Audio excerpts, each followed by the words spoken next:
Welcome to the bustling cafeteria of Saraswati Vidyalaya. The air was filled with delicious aroma of hot food and happy chatter of students. But did you know, amidst all that fun, there were secret Roti rules at play. Forget boring chemistry equations. Let's learn the rules of oxidation numbers with a story straight out of a school cafeteria. We call them the Roti Rules.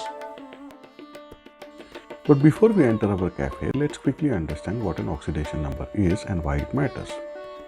Oxidation number is simply a hypothetical charge assigned to an atom in a molecule or an ion. It tells us how many electrons an atom has gained or lost, similar to how many rotis a student has shared. These are your Roti rules. If you give, your oxidation number is positive, and if you take, your oxidation number is negative. So for example, give 2 samosas and your oxidation number is +2.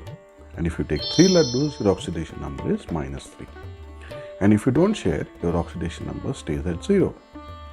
So, in our cafeteria, imagine students to be atoms and rotis they share as electrons shared. Using these Roti rules, let's crack how these oxidation numbers are assigned.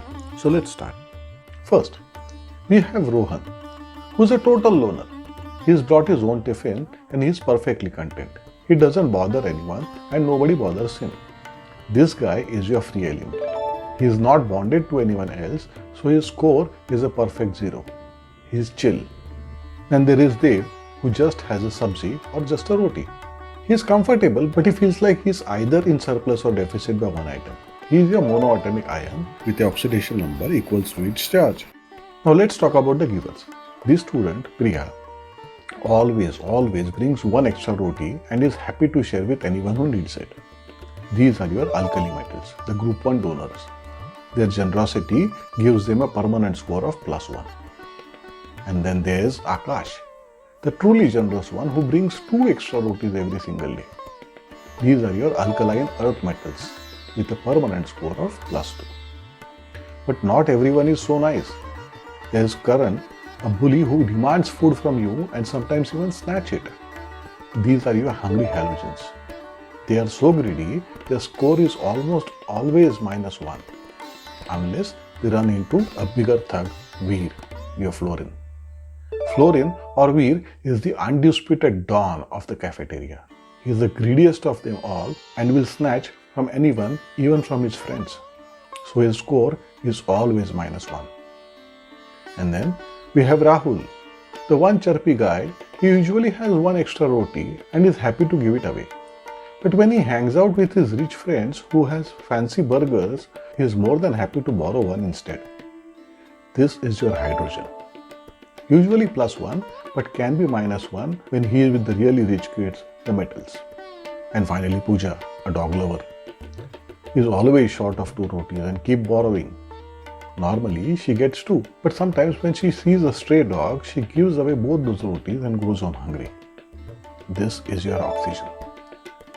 She is usually -2, but sometimes she gets just 1, making her -1 in peroxides. And when she is with the Don, Veer, she is willing to give both rotis away, giving her a score of +2. And lastly, let's talk about groups. The twins, Maya and Tara, sitting together are perfectly content group.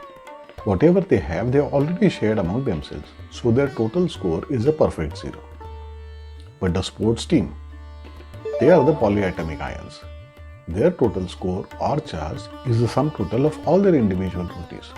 So, we add up all their individual scores to find the group's overall charge. That's all. These are your Roti rules. So, let's recap these Roti rules. Free element equals to 0. Monoatomic ion equals to its charge. Group 1 metals equals to +1. Group 2 metals equals to +2. Halogens equals to -1. Fluorine always -1. Hydrogen sometimes +1 or -1. Oxygen normally -2. Sometimes becomes -1 with peroxides and sometimes +2 with fluorine. Neutral molecules equals to 0. Polyatomic ions equals to the sum of their charges. Now let's test our cafeteria rules. In water, that is H2O, hydrogen is +1, oxygen is -2. So 2 hydrogen and 1 oxygen makes the total as 0. In sodium oxide, that is Na₂O, sodium is +1 and oxygen is -2. So 2 sodiums and 1 oxygen gets you the total of 0. Let's find the oxidation number of sulfur in this sulfate ion. We know the charge of the ion is -2. Oxygen usually has an oxidation number of -2. There are 4 oxygen atoms. Therefore, the total charge will be 4 into -2, that is -8. Let X be the oxidation number of sulfur. So, X plus -8 equals to -2. Therefore, X will become -2 plus 8, that is +6. Therefore, the oxidation number of sulfur in a sulfate ion SO₄² is +6. And that's how we solve the oxidation numbers. That's all. These are oxidation rules.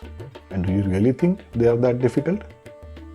So the next time you're confused about oxidation numbers, just remember the school cafeteria and the Roti rules. Stay curious. In the next video, we will try and balance equations using oxidation numbers. So if you're interested, do follow me at Abhidnya Learning. At Abhidnya Learning Spaces, we tell stories to give life to dry, abstract concepts.